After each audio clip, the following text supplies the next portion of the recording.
मी आज सकाळपासून सुरुवात केली तर पहिल्यांदा ऐरोली घनसोलीचा आपण जो ब्रिज आहे घनसोली बाजूची मागच्या वेळेस मी ऐरोली साईडने बघितलं होतं, आज घनसोली साईडने मी बघितलं. जवळजवळ आता 89 पियर आपल्याला करायचे. 44 पियर आता पूर्ण झाले, 50% पियर कम्प्लीट झाले.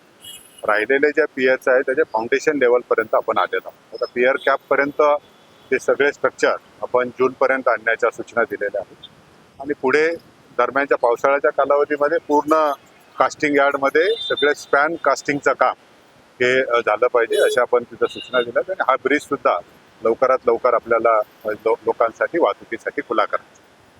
त्याच्यानंतर आपण जे नाले सफाई पावसाळ्यापूर्वी आपण नाले सफाई करतो, स्वच्छ भारतचे आता कामं चालू आहेत, तेही मी पाहणी केली.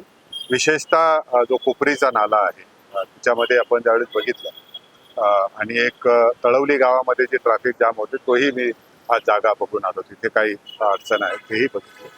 आणि कोपरीच्या नाल्यामध्ये सुद्धा दोन्ही बाजूने, एका बाजूने आपण रिटेनिंग वॉल आहे, एका बाजूने नाही आहे, माती तिकडून परत असते, ट्रकची पार्किंग होते, तर तो सगळा गाळ काढल्यानंतर सुद्धा रिटेनिंग वॉल तिथे करण्याच्या सूचना दिल्या. त्याच्यानंतर पुढे मी गार्डनला गेलो होतो कोपरीमध्ये, तिथेही तो आपण जे काही खेळणी तयार केलेली आहे, एक आपण कासव मोठा कॉन्क्रीटचा कासव केला आहे, त्याचं स्ट्रक्चरल ऑडिट तो पडायला झालेला आहे आणि त्याच्या मेंटेनन्स बाबतीचे सगळ्या मी सूचना तिथे दिल्या.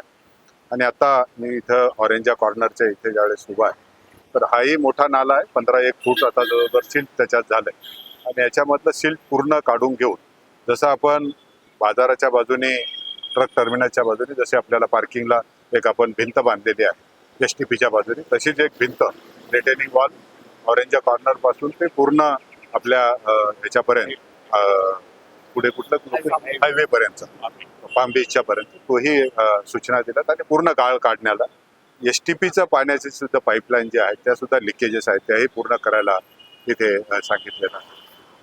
मला वाटतं की ही जी कामं आहेत ही पावसाळ्यापूर्वी पूर्ण होतील अशी सर्व यंत्रणा तर आहे, पण आता त्यांना त्यांच्या मागे राहून ते पावसाळ्यापूर्वी ही सगळी नाले जी आहेत, खरं नाले आतापर्यंत साफसफाई होत असताना आपण फक्त गवत काढणे, अडथळे काढणे एवढंच काम झालं. पहिल्यांदा मला वाटतं की हे सगळे गाळ काढण्यासाठी सुद्धा आपण आता सुरुवात झाली.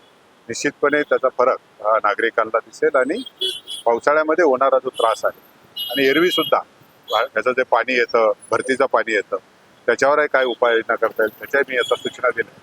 निश्चितपणे याच्यामुळे सुधारणा होती असं मला आशा.